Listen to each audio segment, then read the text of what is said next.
want success. We want victory. We want competition. We want celebration. We want to love each other. We don't want death. We don't want racism. We have unlimited resources. Let's come together. We want life. We want it now. We want the stars, and we're going to have it. And anyone that tries to stand in the way of it will be cut off from the spirit.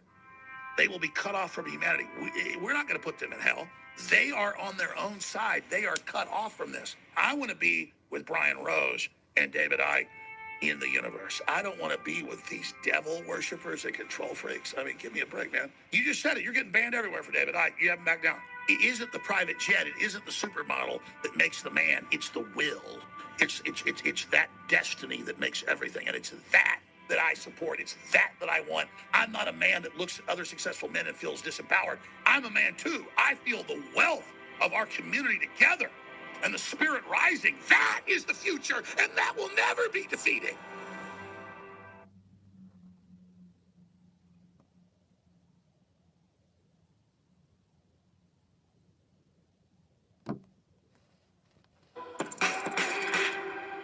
This is London Real. I am Brian Rose. My guest today is Alex Jones, the American broadcaster, journalist, and founder of the independent media platform InfoWars.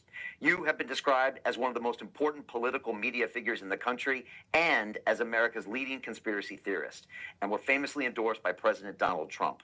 Over the past 3 decades, you have investigated some of the most controversial moments in history, including the Oklahoma City bombing, the 9/11 attacks, and the Bilderberg Group. In 1999, you launched InfoWars, which now receives 10 million visitors every month, making it more popular than Newsweek or The Economist. In 2018, your channels with over 5 billion views were removed from Facebook, YouTube, Twitter, and 100 other social media and technology platforms in a similar battle that I am currently fighting. Alex, welcome to London Real. Brian, it's great to be here. Been a fan for years. Alex, it's great having you here. I love being on your show last week, and we spoke about what's happened to me recently, which was my banned interview with David Icke. It was the second largest stream on YouTube in the world, second only to Donald Trump that day, and yet 30 minutes later it was pulled.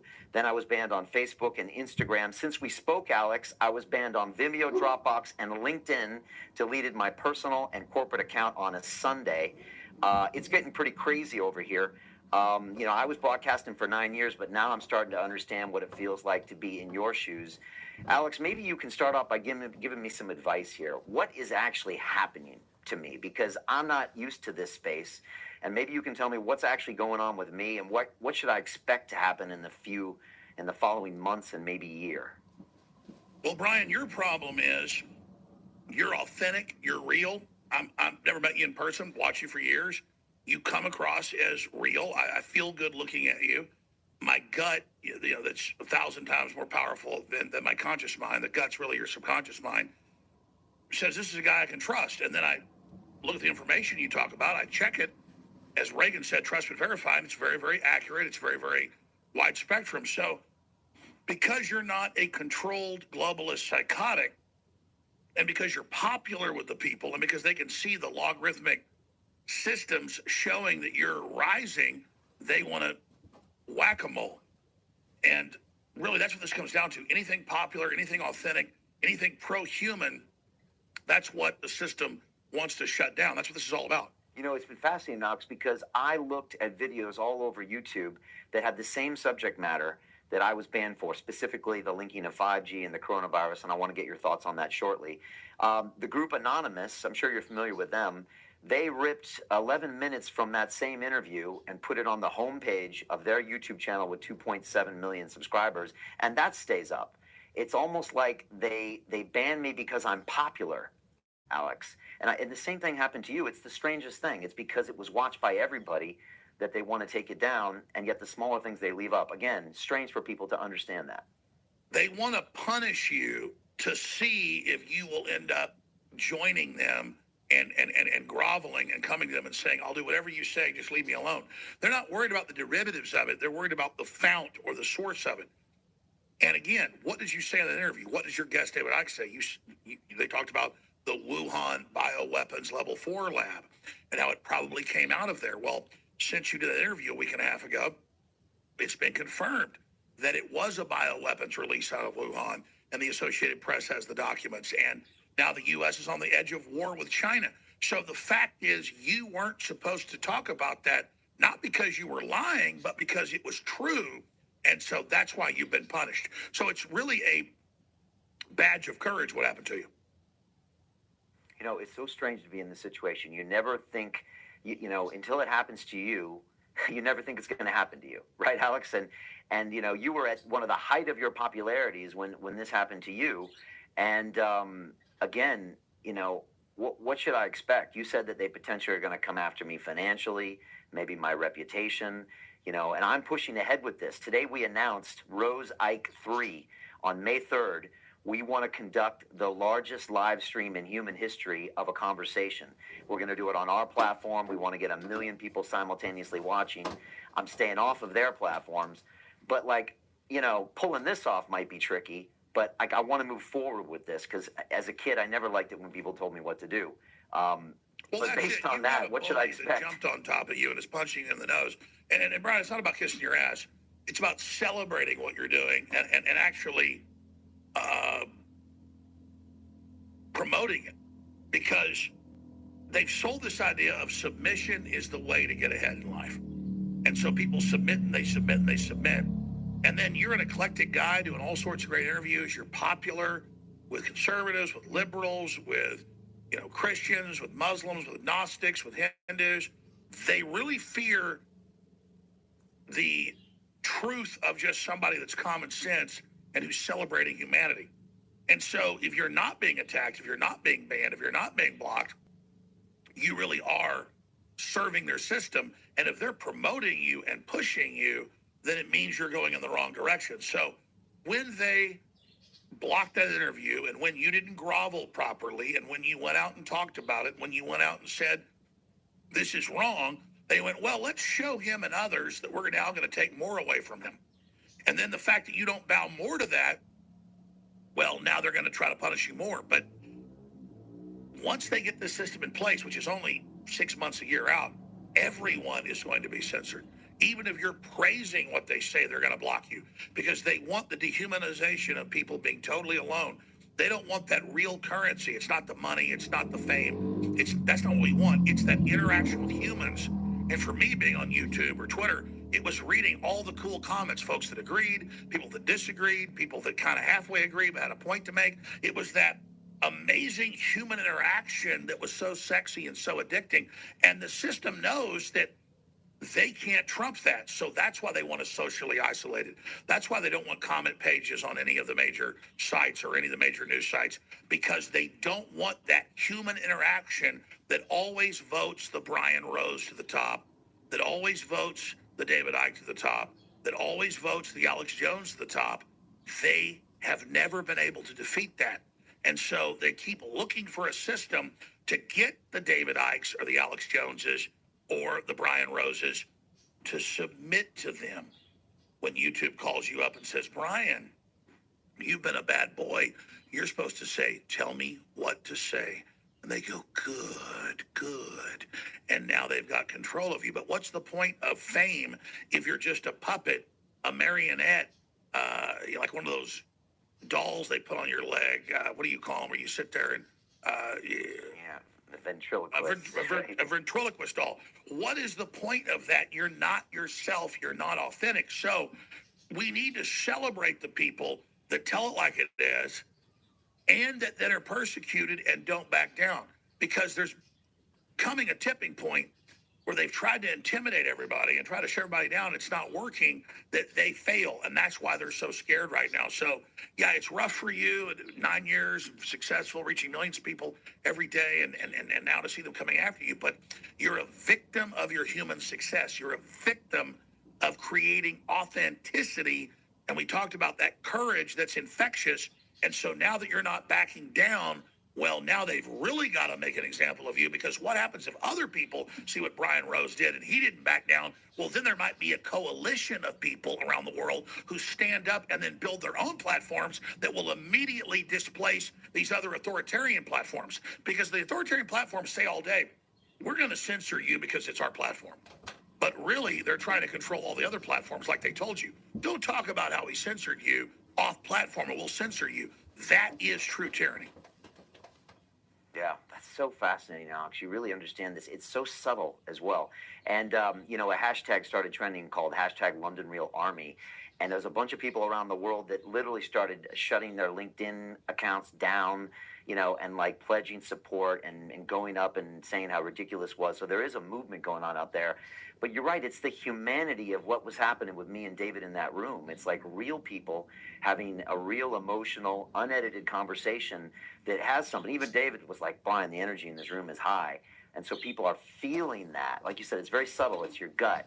And that is different than a montage to music of 5G towers, and maybe they're not as worried about Well, those exactly. People know reality and gut level, and the authenticity is the only currency. That's what art and life and will and sex and power and everything is about, empowering humanity. And if you're not empowering humanity, you're the enemy. And so I know all these people that have all this money and all this power, and they're like, all I want is authenticity. That's all I want. That's the only currency of the realm.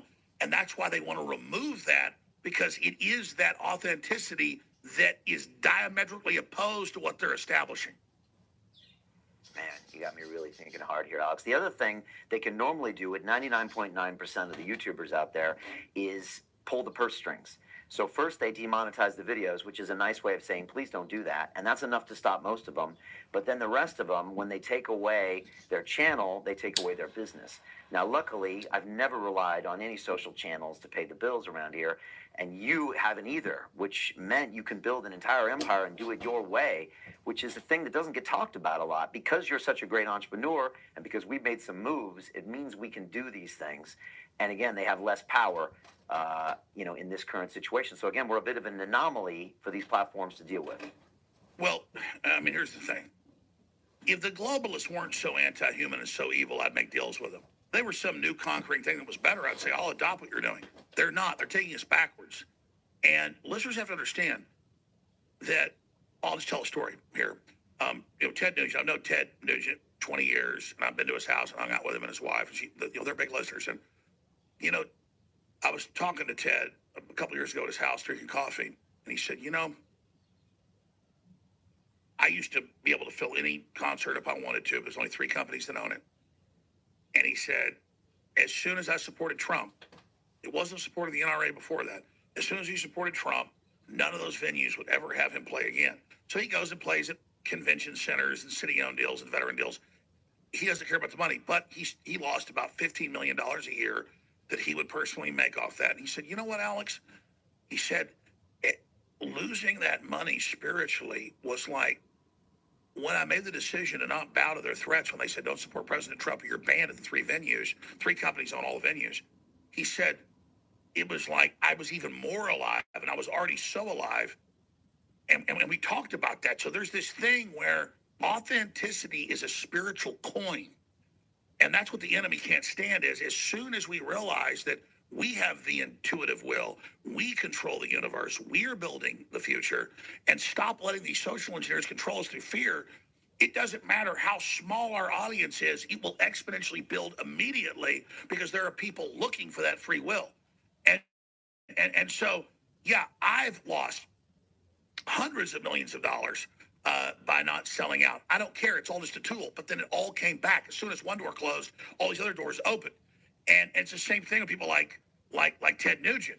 He's not going to live with a thing with a stranglehold around him. We're building the new universe.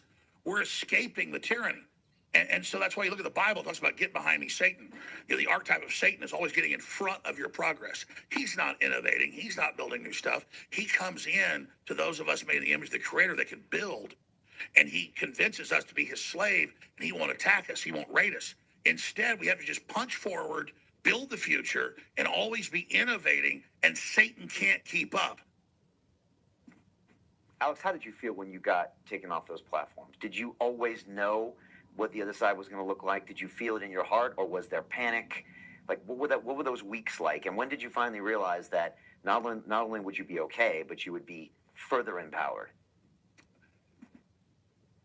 My dad, about 2.5 years ago, who's a smart guy and a confidant and a friend, he came over to my house on like a Saturday morning, and he said, son, you're really attacking big tech. You're really going after the system, you're going to get banned everywhere. And I said, well, that's my plan. And I said, I don't want to get banned, but if I'm going to get banned, I want to be banned first and foremost because they're not going to remember all the folks that get banned after that.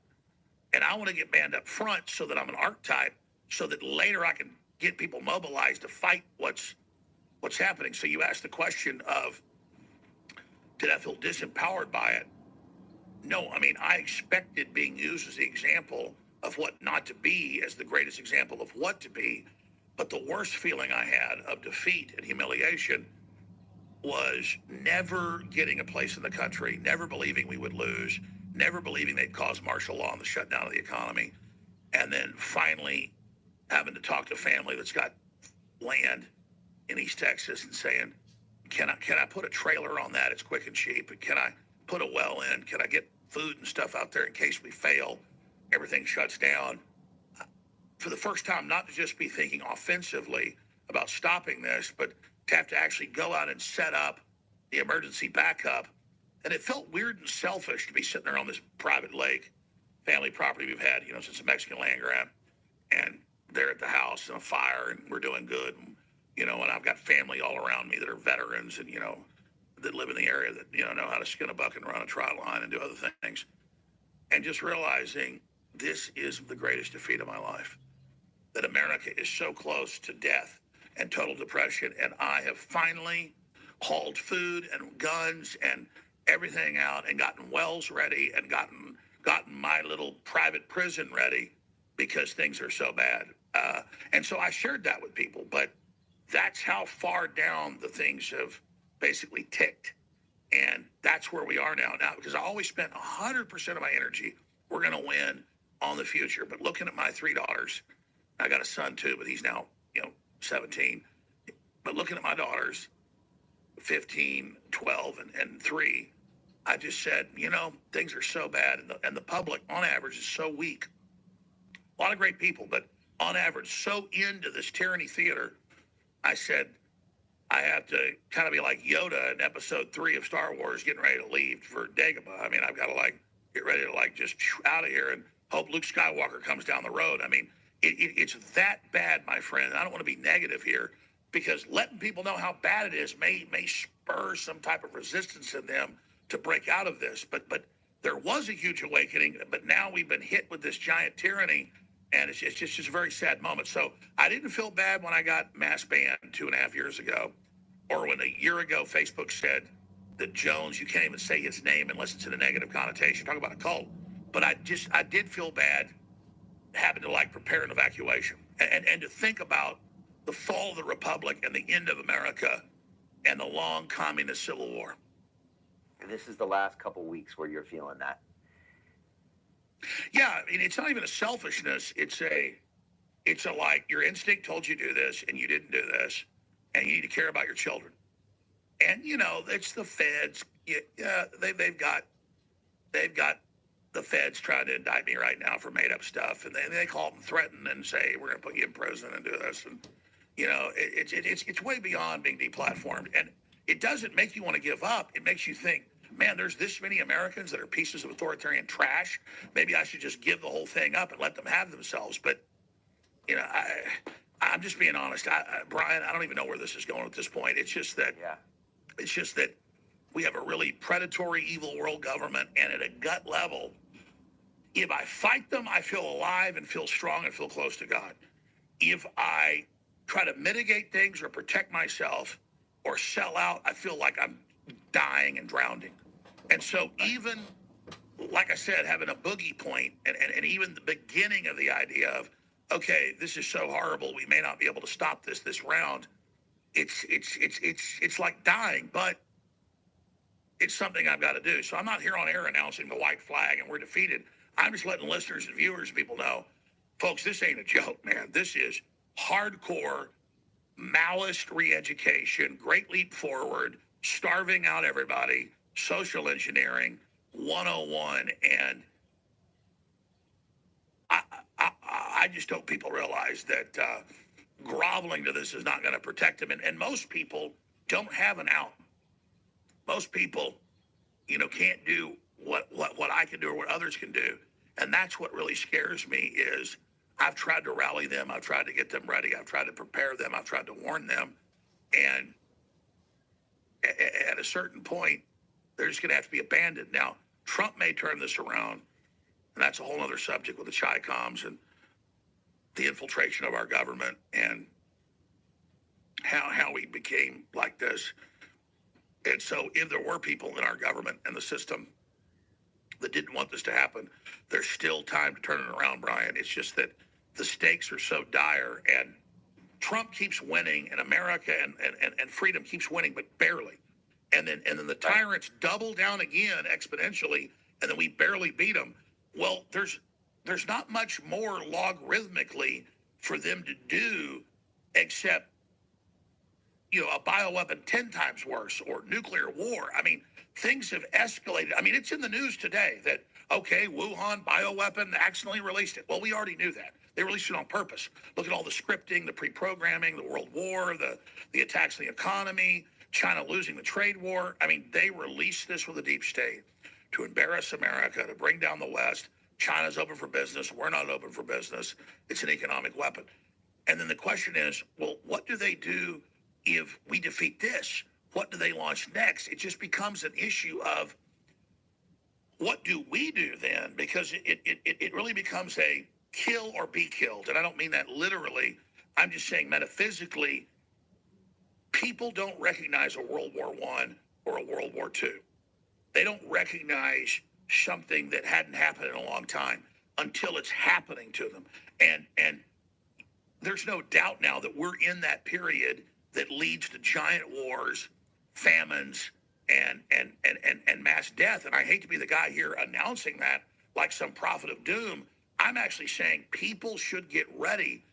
And maybe if the globalists left, backed off, and maybe if they didn't entice China and others to launch all these attacks, and maybe if China thought America wasn't on China's side to bring down the Republic, maybe China wouldn't do it. But China tunes into MSNBC and CNN, and it tunes into Congress saying Trump's the enemy and America's the enemy and families are the enemy and guns are the enemy and mobility, and China's open for business. They take that as a green light to keep going. And the average American thinks it's fashionable and cool to attack America and to attack freedom. And they don't know they're summoning the Armageddon. They're summoning the battle of the gods, the Doomer Gamarong, the Uber Gamarong, the end of the world potentially. At least the Guder Damarong, the end of our lives. And so what could people do right now? If they could, say you could speak to them for 2 minutes about the reality of the situation and what they could do to act. I'm guessing there are things that Americans and Western Europeans could do right now to get us out of this situation, or is it too late? Brian, I think it's far from too late. But people have to face the fact that giving up their liberties for supposed freedoms always produces slavery. And so the idea that a virus that's killed less people in the United States than the flu killed in 2018, the idea that we need to take forced inoculations and stay in our homes and wear masks, all of this is a ritual of submission. And so I see Pennsylvania Senate passing a law that the governor can't keep people locked in their houses, or, I see Congress preparing acts to say churches can stay open if Walmart can. But if they don't see a major pushback, this will be taken as a green light, then there is no hope. And I get why people submitted to this. I mean, you had China with people being welded in their houses and women shot at checkpoints and drones and stuff like Day of the Dead, people flopping around dying. And we now know most of that was theater. I've got articles right here today. Mother enraged by face mask ad claiming her whole family died of COVID-19. She just paid for some stock photo as a modeling agency a couple of years ago, and they put the ad out saying her whole family died, her children died. None of it was real. Here's another one right here. UK hospital beds 4 times emptier than usual. The NIH admits. So the virus is real, and it came out of a Wuhan bioweapons lab, but only so big foundations could own the RNA of the virus to have a vaccine later. They couldn't patent the regular cold virus, which you can't have a vaccine for because it mutates. So you create a new cold virus. It's a chimera. Then you can patent that and own the vaccine, own the hysteria, own the test, own the societal control. And so, again, if people don't realize that this is all a psyop, fear-mongering exercise, I mean, I live in Austin. They've had 9 deaths from COVID-19. They admit most of the tests are false. If you've ever had the cold virus, it says you have COVID-19. That's Travis County with 2.5 million people in it, not just Austin. Okay, and they've had 9 dead people. The flu killed thousands here this year. So you say that to people, but if I try to go to a grocery store, they're all wearing masks, which is now the new symbol of slavery, the new handcuffs, and they're just like, put your mask on, put your mask on.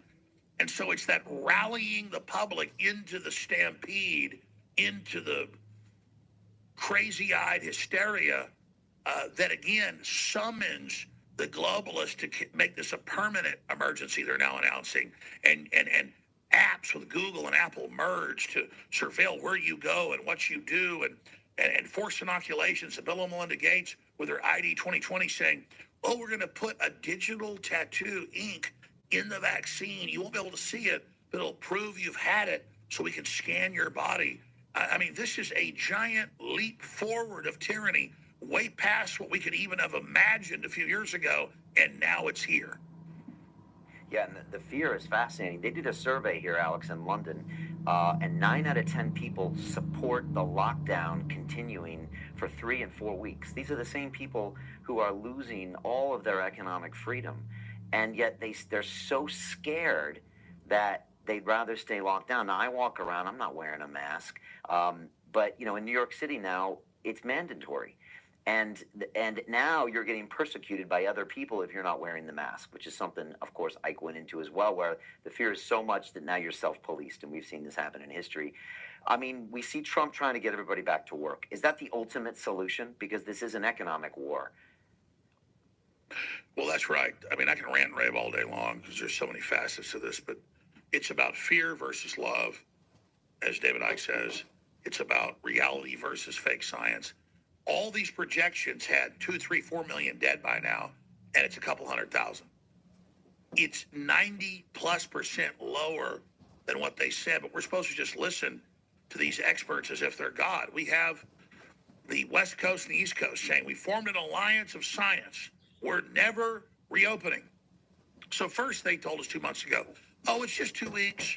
It's like an extended spring break. And I said, watch, it's not going to be that. It's going to be forever, because the UN already admitted in their white papers they wanted 18 months until the forced inoculation, until you have the app proving you have the antibody. And now it's a medical tyranny that puts on apps what your antibodies are so they can test you and control you. This is a biblical power grab so massive that it's meant to just overwhelm us by how huge and how false it is, but the whole thing is based on lies and is based on fraud. You mentioned New York City, where I live under Mayor Adler, this little UN globalist, in Austin, Texas, and they got the county to agree, 2+ million people. They said they will arrest you if you're not wearing a mask in public. And I know crew members who have been pulled over in their car, not wearing a mask, by police saying next time a $1,000 fine. And in the UK, all the videos coming out, they knock a guy's door down going, we hear there's a party here. There's not even a party. They just knock his door down and leave. Or police coming and spitting, in a guy's face. They're talking so angry, saying, you're out here filming us, telling people not to be at a park. You're going to kill people. So listen, now Italy's saying at the beach they're going to have glass enclosures for each family, and you pay for those to be able to go into these bubbles. This is a psyop. It's inducing us into a medical tyranny. And then, as I said in my film Endgame that I put out 14 years ago, then the real bioattacks are going to come, because we've proven we'll sit in place and submit when the next big one comes. Because there's the number one thing I'm going to tell you today. The globalists are scared of releasing a real bioweapon that's actually killing 30, 40, 50, 60, 70, 80, 90% of people like a man-made mousepox would do. So they need to drill you with something that doesn't really kill a lot of people to show that you lock down, you put the handcuffs on, you stay in your house when the drone flies over and sprays it out. Then the robots come along with a trash truck, pick you and your dead family up, throw you in the back. This is all a test to see if they can launch the big bio attack in the future and take us all down with the 5G and all the big studies. Oh, we can't talk about 5G, sorry. The studies show 5G boosts your immunity. Look up 5G immunity. 5G is good. 5G makes you live forever. 5G is not connected to COVID-19. 5G, 4G, 3G, all of it. Cell phone radiation is good. Radiation is good. Radiation is love. There you go. Now, Mr. Rose, they won't get mad at us. What do you make of the 5G stuff? Well, the reason 5G is really bad is, even here in Austin, just AT&T has half the roads covered. Where my office is, all the roads around it have it. And it blankets everything. And it picks up everything you're doing. And it surveils. And the studies show, LA Times, Wired Magazine has it, 5G causes cancer, but big tech and big wireless doesn't want you to know. But that was 2 years ago. That was like 1,000 years ago. You're not allowed to say what Wired Magazine said back then. So the surveillance is the big angle. But you can type in cell phone radiation, lowered immunity. It doesn't matter whether it's 1G, 2G, 3G, 4G, 5G, 6G. China's already testing 6 and 7G. That just means new technology. 5G is just super powerful. But because it's so powerful, it only goes so far. And so that's why people are so concerned. But, I mean, 5G is almost a distraction for the other Gs. And they're scared because whether it's in Japan or whether it's in Russia or whether it's in Europe or the UK or the US, people are going out and burning down 5G towers. And I fundamentally think that's not good because it makes it about the violence of burning it down. They've got insurance companies. They've got money. They put them back up. You need to get the studies, folks, to get informed and go to the city council, go to the local government, have them ban it. That's where we're having success. And file lawsuits, and schools that have them next to them have had huge cancer clusters. They're having them removed from towns everywhere. And so I really think that's the best response. If I was the 5G folks, I would burn down some of my own towers so we would be the victims. No, we need to politically and culturally and with information burn them down by exposing what they're doing. But regardless, they misrepresented a couple weeks ago with David Icke on your show. He was simply pointing out that 5G is connected to lowering immunity and that all the places where you see the worst outbreaks are where the 5G are.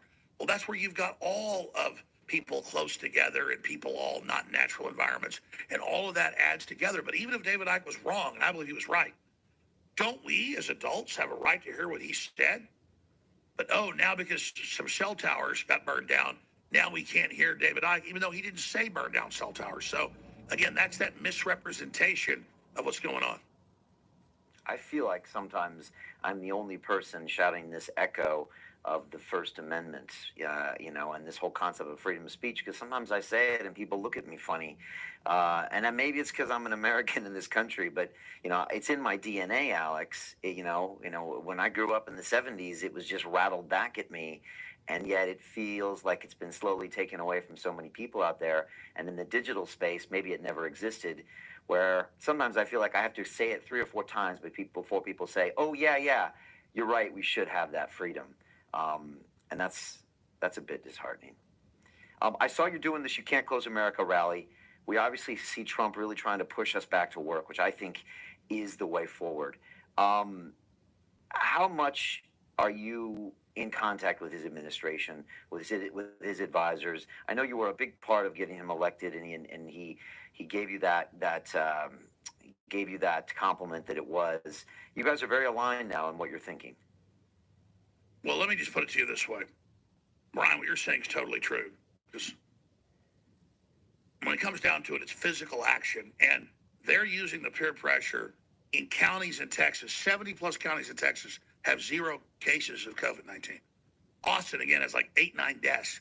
And you go outside, it's like end of the world stuff, even though there's like deaths every day on the highway. And so, yes, Pennsylvania has passed laws that they can't shut things down. Other states are.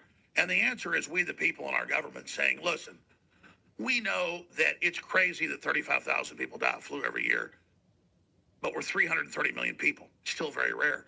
We don't shut things down because of that. You can't shut us down. You can't tell us we're non-essential, but this other business is. You know, they told us that, oh, globalism, we're going to get rid of factories, get rid of farming. You'll all be service economies. Now they tell us service isn't essential. So this is an economic attack, and I totally agree with you, Brian.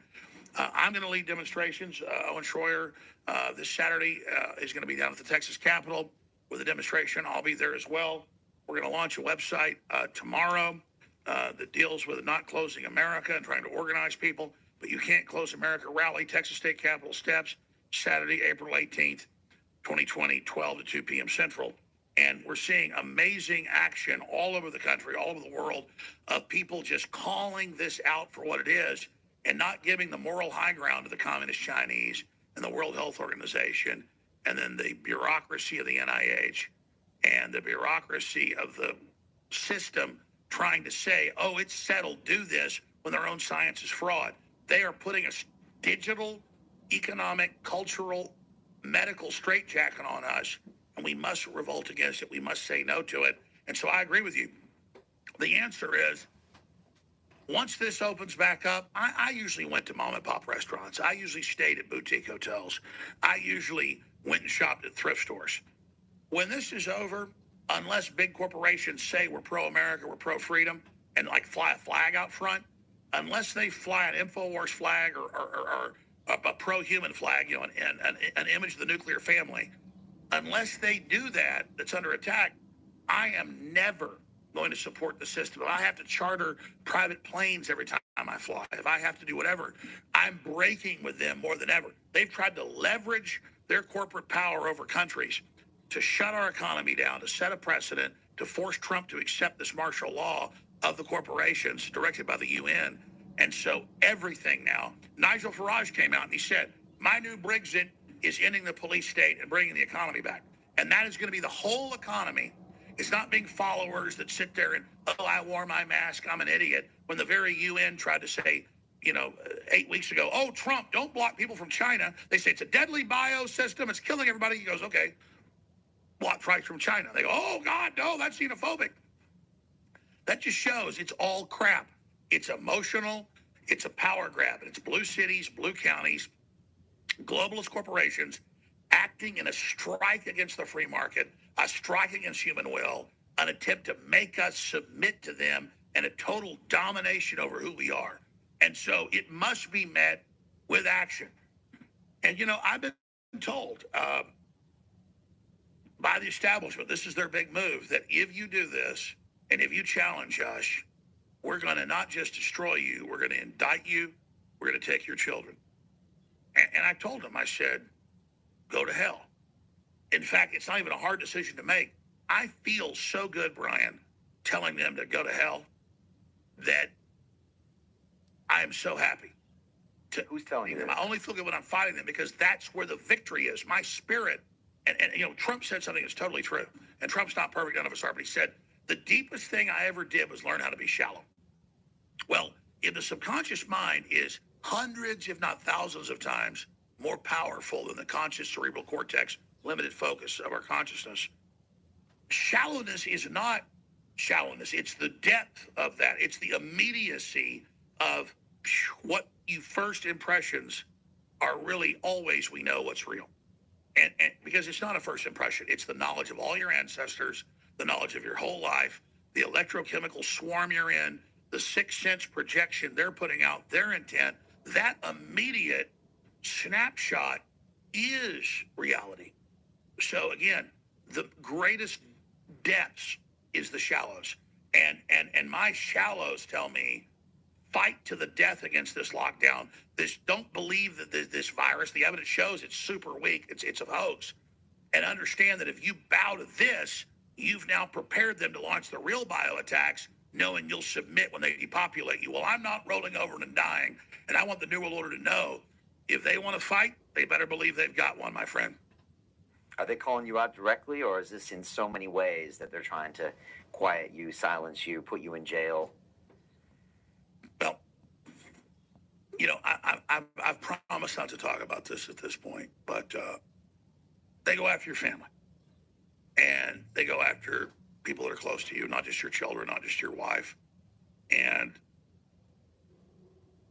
they tell you that we're going to put you in prison, we're going to set you up, we have the power, unless you submit to us. And they've done a lot of stuff to me in the past, a lot of persecution.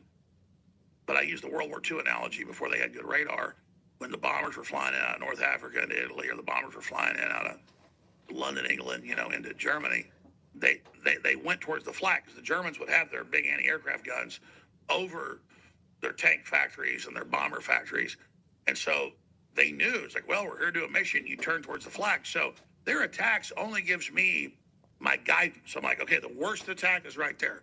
Okay, so now they've got the FBI at my office. Okay. Now they're telling me I better back down. Oh, I need to double down on this. Okay. Oh, thank you for the persecution. Thank you for giving me, because I don't have radar that, this is the way. This is where I attack. Thank you very much for that. Because I didn't get into this to win in their system. I got into this to overthrow their anti-human system and restore the human system, because I love myself so much. I want my children and grandchildren and their great-grandchildren to have providence and to be able to have a decent future, not a post-human future. So the death of the species threatens me infinity more than my own physical death.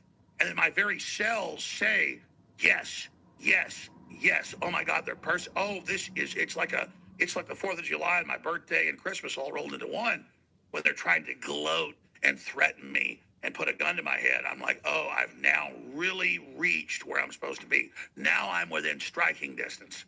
And now I'm going to give them the full weight of the attack. And so I'm serious.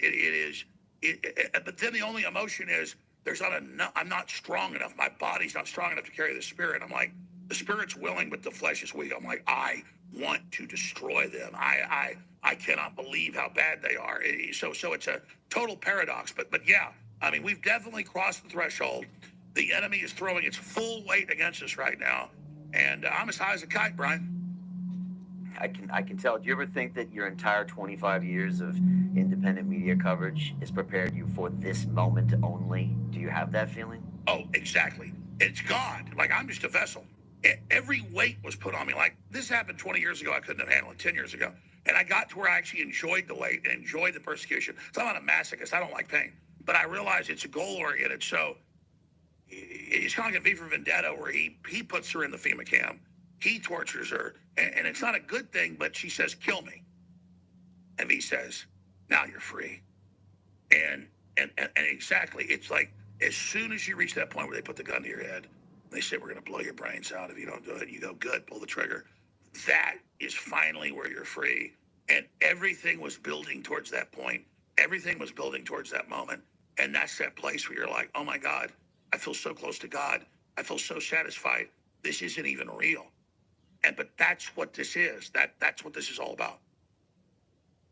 Are you still fighting the Sandy Hook charges? And do you have a different perspective on that now that it's been a year, 2 years since that all kind of happened, and you talked about it on Rogan and you talked about it on other podcasts? Oh, that's a great point. I mean, again, I wasn't that sophisticated. I knew about the New World Order and globalism, but until you get caught in the jaws of a PR campaign by the deep state, you really don't know what it is. So they had Jesse Smollett stage a racial attack, and they had ABC News say that Trump let Turkey blow up a Kurdish camp that was really the Kentucky shootout, shooting up some gasoline cans. So babies in incubators didn't happen. There's been so many staged events. To continue watching the rest of the episode for free, visit our website, londonreal.tv, or click the link in the description below.